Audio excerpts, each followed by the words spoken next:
안녕하세요. 쓸데없이 공부 많이 하는 언니들 슬공언니입니다.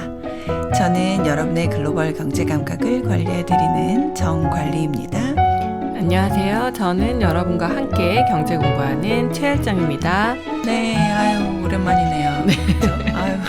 아유 제가 감기에 심하게 걸려가지고. 요즘 진짜 감기가 많아요. 네, 아유 조심하세요. 네, 날씨가 오늘도 굉장히 아침에 춥더라고요. 네. 또 낮에는 막 15도 넘어가고 이러니까 맞아요.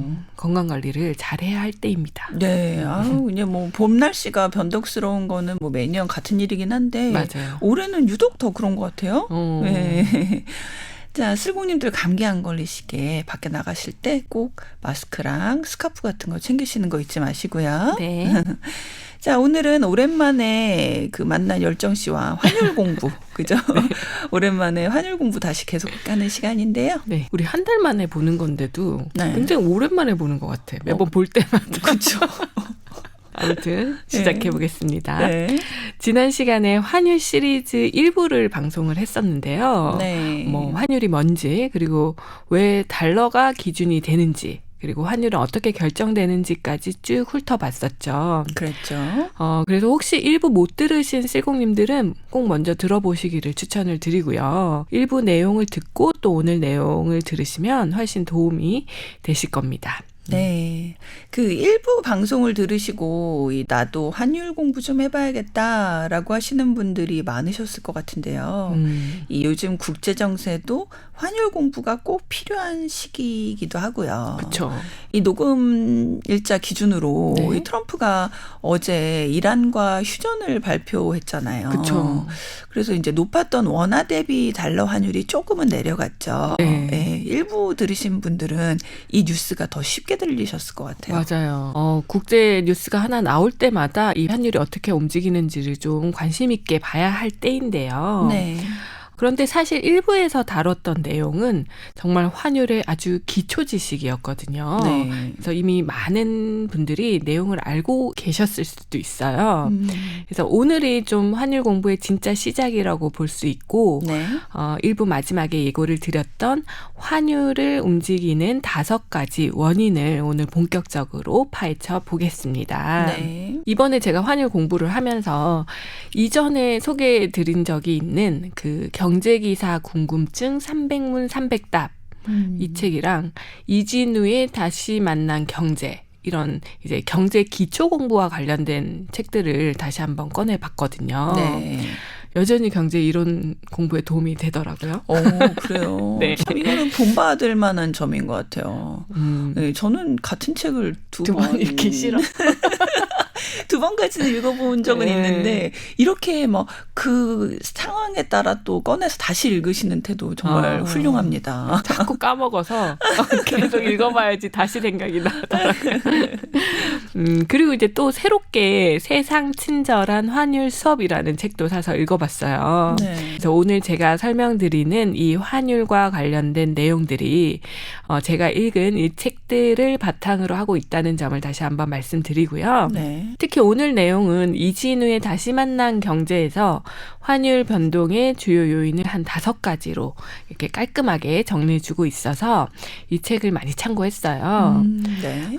그리고 세상 친절한 환율 수업이라는 책에서는 환율의 변동 요인도 물론 자세히 설명이 되어 있지만 네. 한 발 더 나가서 환율이 왜 본질적으로 예측하기 어려운지 그 외환시장의 특징까지 잘 나와 있더라고요. 네. 그래서 쓸공님들도 오늘 방송을 듣고 환율을 좀 더 깊이 공부해보고 싶다라는 마음이 생기신다면 이 책들을 한번 읽어보시기를 추천드립니다. 네. 5가지 요인으로 바로 들어가기 전에 딱 하나만 먼저 좀 짚고 갈게요. 네.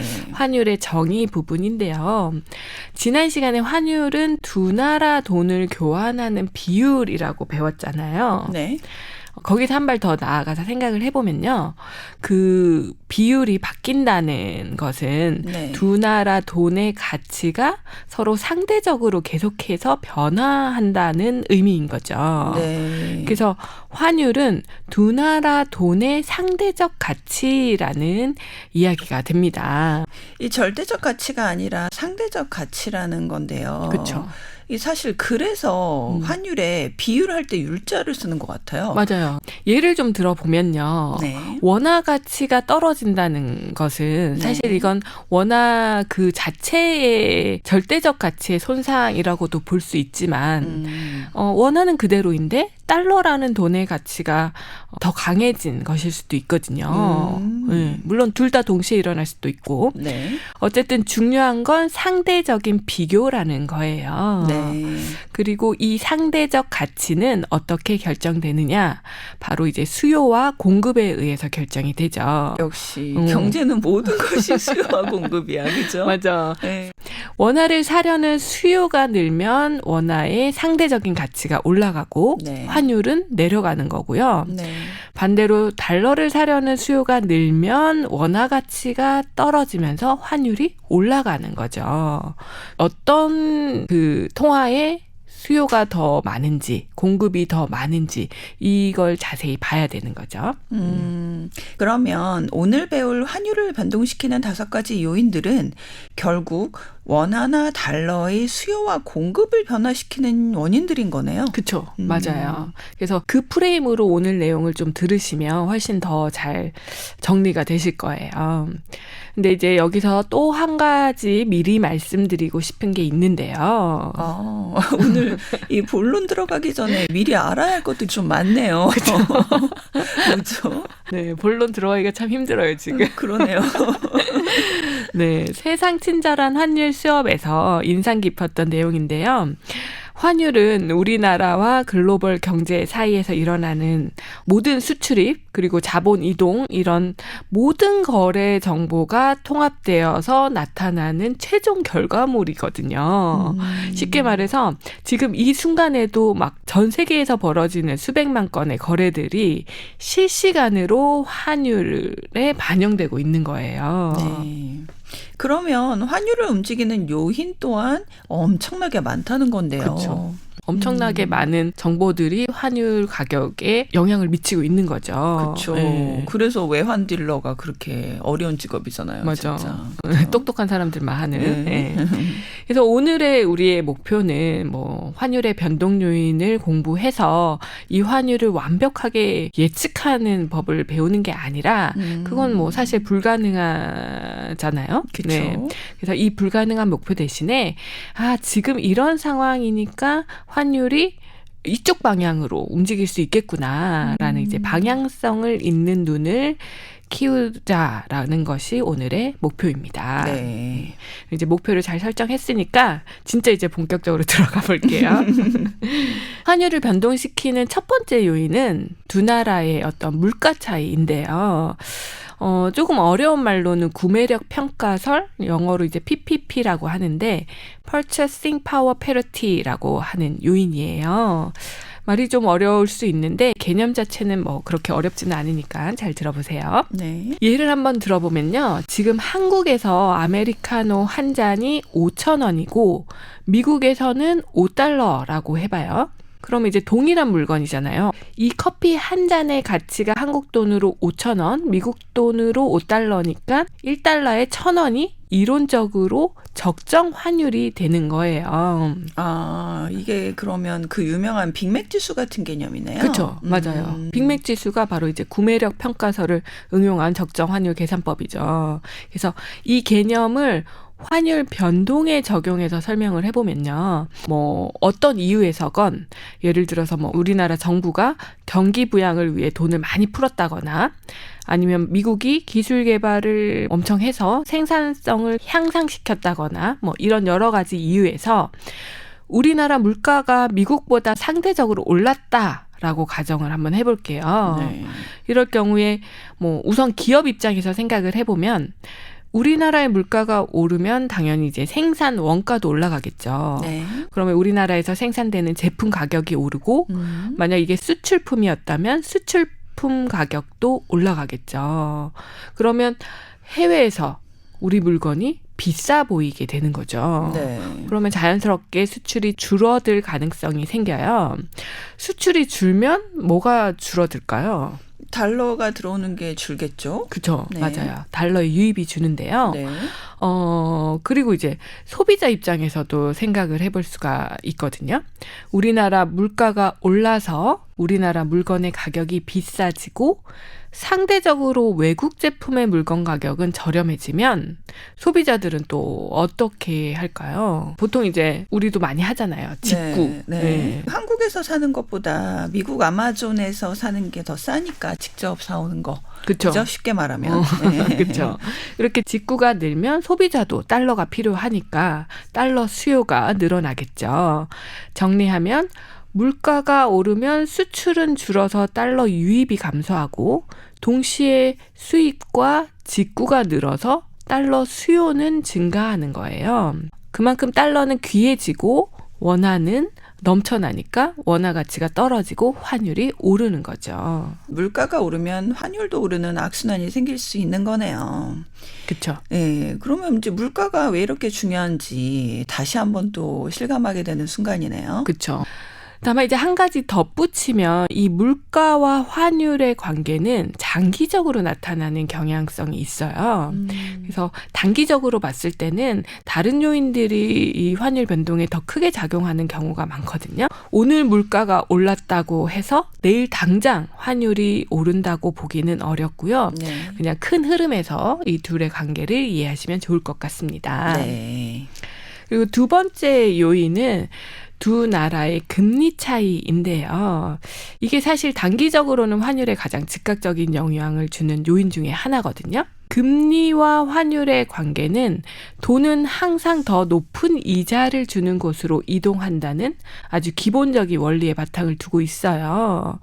다시 말해서 아주 단순하게 생각을 해보면 한국은행 금리가 2%이고 미국 은행 금리가 5%라면 우리는 어디에 돈을 넣어야 할까요? 당연히 미국이죠. 그렇죠. 네. 네. 여기서 이제 애국자가 될 필요는 없겠죠. 네, 그냥 네. 정말 순수하게 경제적 논리로만 생각했을 해서. 때. 네.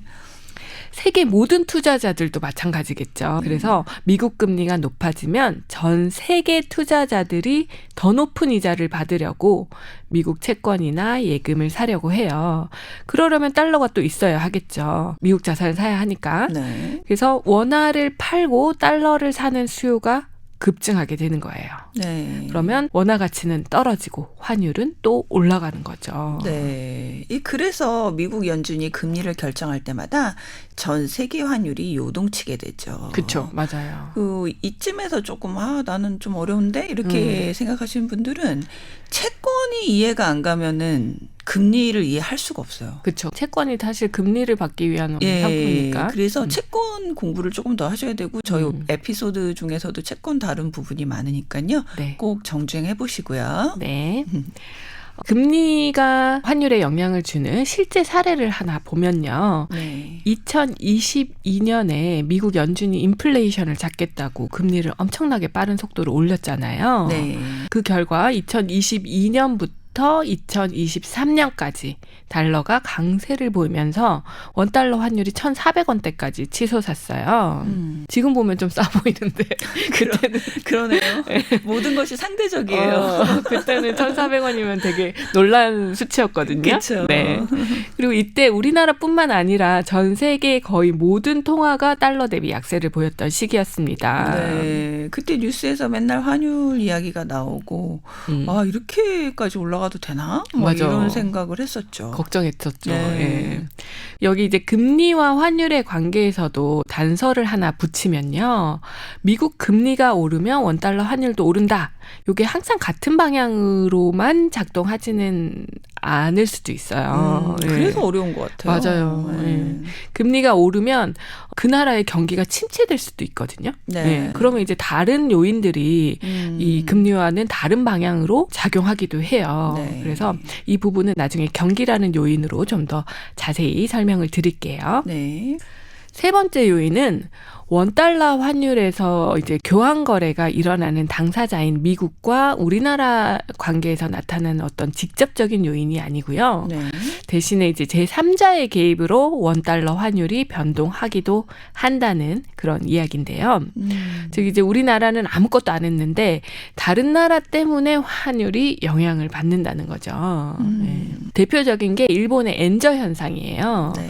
일본이 오랫동안 이제 경기 부양을 위해서 금리를 아주 낮게 유지해 왔잖아요. 네. 그러면서 엔화 가치가 떨어지고 엔저 현상이 나타나죠. 네. 이게 우리나라랑 무슨 상관일까요? 뭐 우리 방송 꾸준히 들으신 분들은 기억하시겠지만 여러 번 단순화해서 설명을 드렸잖아요. 그쵸. 네, 돈 가치를 설명하면서. 네. 그래서 이제 그 나라의 돈 가치가 떨어지면, 즉 환율이 오르면 그 나라에서 수출하는 물건값도 함께 떨어지니까 수출에 유리하다. 뭐 이런 연관성이 있죠. 그렇죠. 네. 맞아요. 그리고 특히 우리나라랑 일본의 수출 품목을 좀 생각을 해보면 뭐 네. 반도체, 자동차, 철강 이런 식으로 좀 겹치는 게 많잖아요. 네. 그래서 과거 1970년대부터 한국과 일본은 글로벌 시장에서 직접적으로 경쟁하는 그런 라이벌 관계였거든요. 네. 그런데 원화는 가만히 있는데 엔화만 약해지면 일본 기업 입장에서는 똑같은 자동차를 수출해도 달러로 네. 환산하면 좀 더 저렴하게 팔 수 있게 되는 거예요. 네. 그러면 상대적으로 한국 제품이 비싸 보이는 거잖아요. 그렇죠. 이건 마치 같은 물건을 파는 가게가 두 개가 있는데 한쪽에서 가격을 내려버리면 내가 가격을 올린 거나 마찬가지가 돼버리는 그런 현상. 맞아요. 네, 그런 거랑 비슷하죠. 옆집이 갑자기 돈을 막 내리니까 네. 뒤통수 맞은 거죠. 그죠. 그래서 미국 시장이 이제 소비자 입장에서 생각을 해보면 품질은 크게 차이가 안 난다고 가정을 한다면 네. 일본 제품이 더 싸 보이니까 아니 더 싸니까 네. 한국 제품의 가격 경쟁력이 떨어지고 자연스럽게 우리나라 수출이 줄어드는 그런 압력이 생기는 거죠. 이렇게 또 수출이 줄어들게 되면 우리나라로 들어오는 달러 유입이 감소하고 그러면 원화 가치에도 약세 압력이 생기면서 또다시 환율이 올라가게 되는 거예요. 네, 우리나라가 아무것도 안 했는데 그냥 일본 때문에 환율이 오를 수 있다. 이게 살짝 억울한 느낌도 있는데요. 맞아요. 뭐 이거는 뭐 상대평가 시스템의 원리죠. 맞아요. 뭐 내가 가만히 있어도 이 나머지 경쟁자들의 움직임에 따라 내가 위아래로 움직일 수 있는 거잖아요. 맞아요. 네. 지난 시험에 이어서 내가 90점을 똑같이 받았는데 네. 반평균이 올라가면 나는 뭐 그죠. 가만히 지는 거지. 있는데 내려가지. 맞아요. 그죠. 네. 억울하지만 이게 현실인데요. 특히나 이제 요즘 들어서 원화가 엔화에 동조화되는 현상이 더 심해지고 있다라는 기사를 읽은 기억이 나거든요. 네. 그래서 우리나라 정부나 기업들이 엔달러 환율을 항상 예의주시하는 이유가 바로 이거라고 합니다. 네.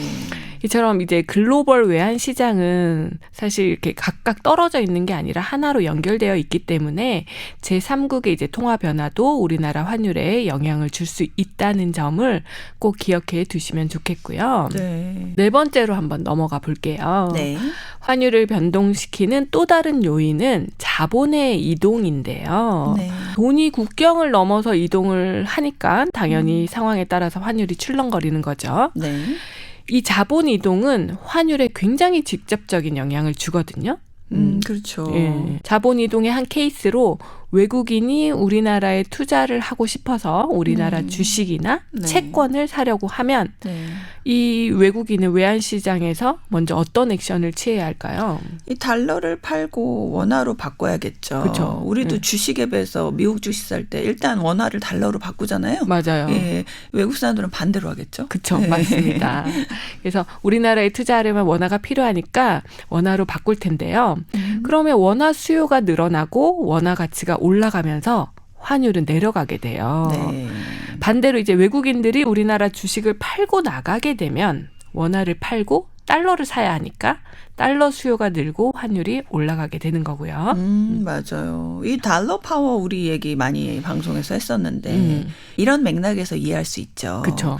이 세계 투자자들이 워낙 미국 채권과 주식을 많이 사니까 그쵸. 달러의 수요가 항상 많잖아요. 맞아요. 그죠? 예. 예, 마찬가지로 외국인이 우리나라 주식을 많이 살수록 원화가 강해지는 건데요. 그렇죠. 이 외국인의 매수 매도 동향을 환율 측면에서도 볼 필요가 있겠네요. 그렇죠. 우리가 보통 주식하면 외국인이 많이 사는지 이걸 좀 보긴 하잖아요. 이게 이제 환율에도 영향을 미친다라는 점을 알고 보시면 좋겠고요. 네. 그런데 요즘은 이제 언니가 말한 대로 반대 방향의 자본 이동이 더 주목을 받고 있기는 하거든요. 네. 그러니까 우리나라에서 미국으로 자본이 빠져나가는 흐름이 최근 몇 년 사이에 굉장히 확대되고 있잖아요. 맞아요. 이 흐름은 뭐 정부, 기업, 개인 세 방향에서 동시에 일어나고 있어서 더 환율에 영향을 크게 미치는 것 같아요. 먼저 이제 정부 차원에서 보면요. 미국과의 관세 협상 과정에서 우리 정부는 대미 투자를 확대하겠다고 약속을 했죠. 네. 그러면서 매년 일정 규모의 자금이 미국으로 나가는 그런 구조가 만들어지고 네. 이에 따라서 달러 수요가 앞으로도 계속 확대될 예정이에요. 네, 이 트럼프의 관세 정책 정말 연초 경제 전망 기사에서도 나왔었지만 세계의 경제 지형을 너무 많이 바꿔놨어요. 맞아요. 그렇죠? 예. 네. 이 관세 정책 때문에 어쩔 수 없이 또 미국에 투자를 해야 하는 상황인 거고요. 맞아요. 네. 사실 이제 투자는 우리가 항상 강조하지만 투자자 본인이 결정해서 본인의 의지대로 해야 되잖아요. 네. 근데 이번에는 좀 외세의 압력에 의해서 우리가 투자를 결정하게 된 거나 마찬가지인데 네. 결과적으로 보면 뭐 이 투자가 좋을지 나쁠지는 알 수 없죠. 아직은. 네. 좀 더 주고 봐야겠지만 네. 아무튼 투자하는 입장에서 약간 기분 나쁘다. 네. 그리고 기업 차원에서도 사실 마찬가지예요. 미국이 이제 여러 가지 제도를 통해서 예를 들어서 이제 반도체법이나 IRA 이런 제도들이 나오면서 미국 내에서 공장을 짓는 기업에게는 보조금을 주고 그렇지 않으면 불이익을 주는 그런 구조를 만들어 놨잖아요. 네. 그러다 보니 우리나라 삼성전자, 뭐 현대자동차 같은 대기업들이 미국에 공장을 세우고 있죠. 네. 이 공장 짓는 비용도 다 달러로 나가는 거예요. 그러니까 달러 수요가 커질 수밖에 없는 거죠. 그렇죠. 네. 그리고 이제 마지막으로 우리 개인 투자자들도 빼놓을 수가 없는데요. 이른바 서학개미들. 이 서학개미들은 우리나라 주식시장보다 미국 주식시장의 성장성을 더 높게 평가해서 뭐 S&P 500이나 나스닥, 빅테크 기업에 투자하는 분들이 엄청 늘었잖아요. 네. 이분들도 미국 시장에 투자를 하려면 달러가 필요하겠죠. 네, 그렇죠. 이 결국 정부도 기업도 개인도 모두 이 달러를 사야 하는 상황이 된 거잖아요. 그렇죠. 네, 이러면 이제 구조적으로 환율이 오를 수밖에 없겠는데요. 그렇죠. 그래서 이 자본의 흐름이 사실 일시적인 현상이 아니라 꽤 구조적인 우리나라 경제의 변화라고 볼 수 있거든요. 결국 외국인 자본이 우리나라에 들어와서 환율을 낮추는 힘보다 우리가 나가서 투자하려는 이 달러 수요가 더 큰 상황이 돼버린 거죠. 그렇죠. 우리나라 성장률이 예전만큼 좋지 않기 때문에 맞아요. 외국인들이 굳이 우리나라에. 그죠? 좀 네. 슬픈 현실이긴 하지만. 맞아요. 네. 근데 뭐 요즘은 또 삼성전자랑 하이닉스가 인기 있는 투자처라는 소리도 들려서 거기에 희망을 걸어봐야 되지 않나. 그러게요. 화이팅. 네. 그리고 이제 마지막 5번째 요인은 뭐 경기, 심리, 그리고 정치적 요인 이런 기타 항목들을 묶어서 설명드릴게요. 먼저 이제 경기 요인부터 보면요. 우리나라 경기가 좋아지면 당연히 기업들이 투자를 늘리겠죠. 그리고 투자가 늘고 생산량이 늘어나면 수출도 함께 늘어납니다. 네. 이렇게 수출이 늘면서 달러가 많이 들어오면 달러 공급이 늘어나면서 달러 가치는 내려가고 원화 가치가 올라가고 환율은 내려가요. 네. 반대로 이제 경기가 나빠지면 수출이 줄고 달러 유입이 감소하면서 환율은 네. 오르는 거고요. 네. 이 막 방향성이 왔다 갔다 하니까 좀 네. 헷갈릴 수 있는데 잘 네. 따라오시기를 바랄게요. 우리나라의 경제 상태가 좋을 때 원화에 대한 수요가 늘어날 것이고 이는 환율을 낮추는 요인으로 작용한다는 얘기네요. 그렇죠. 네. 사실 이 경기라는 건 앞서 배운 이제 물가나 금리 요인과도 상당히 연결되는 부분이잖아요. 네. 그래서 물가와 금리 그리고 우리나라 전반의 경제 상태 이런 거시 경제 상황이 환율에 영향을 미친다는 점을 알고 있어야겠죠. 네. 그런데 이 같은 이제 거시 경제 요인보다 더 즉각적으로 환율을 움직이는 게 또 있기는 하거든요. 바로 심리 요인입니다. 제일 무서운 게 심리인데. 맞아. 그죠? 예측도 안 되고. 어디로 튈지 몰라서. 맞아요. 근데 사람들이 불안해지면 어디로 도망을 가느냐? 바로 달러로 도망을 가죠. 맞아요. 그래서 이 heaven이라는 표현 쓰잖아요. 네, 정말 그 달러가 그 안전자산이니까 정말 heaven이라는 표현을 쓸 정도로. 그쵸. 네. 맞아요. 그 천국에선 달러 쓰나? 아무튼 네. 글로벌하게 이 불안한 상황이 오면 너도 나도 이제 달러를 사려고 하죠. 이렇게 달러 수요가 폭발적으로 늘면 환율이 이제 순식간에 급등을 하는 거예요. 네. 이건 이제 경제 논리보다는 사람들의 심리, 즉 공포가 환율을 움직이는 거거든요. 네. 그래서 이 전쟁이나 금융위기 같은 사태가 나면 환율이 치솟죠. 맞아요. 그리고 이제 정치적 요인도 비슷한 맥락에서 작동을 하거든요. 네. 정치적으로 이제 불확실성이 커지면 외국인 투자자들이 이 나라에 돈을 계속 묻어두는 게 안전한가라는 이제 의심을 하게 되잖아요. 네. 그러면 당연히 그 나라의 자산을 팔고 나가겠죠. 네. 가장 최근에는 미국이 이란을 공습하면서 중동 사태가 불거졌잖아요. 그죠. 예, 지정학적 리스크가 고조되니까 전 세계 투자자들이 안전자산인 달러로 몰리면서 우리 원달러 환율도 1,500원을 넘어서는 원인이 되었습니다. 네. 그렇죠. 와, 1,500은 진짜 이거 IMF 이후 상상을 못하는 거였는데. 1,500원 넘으면 사실 나라 망한다라는 어떤 네. 불안감이 있죠. 맞아요. 우리가. 근데 네. 그냥 사라지네. 신기하다. 신기해. 계속 조금씩 야금야금 오르니까 또 크게 충격적이지 않아. 네, 또 약간 그 휴전선언 나오면서 좀 내려가지고 진짜 너무 그러니까 극한으로 치닫지 않아서 다행이에요. 맞아요. 네. 네. 아, 이제 오늘 공부하면서 네. 이제 쓸고님들 환율 뉴스 보실 때 아, 지금 이 요인 때문에 환율이 요동치는구나 하고 이해가 가실 것 같네요. 그렇죠. 네.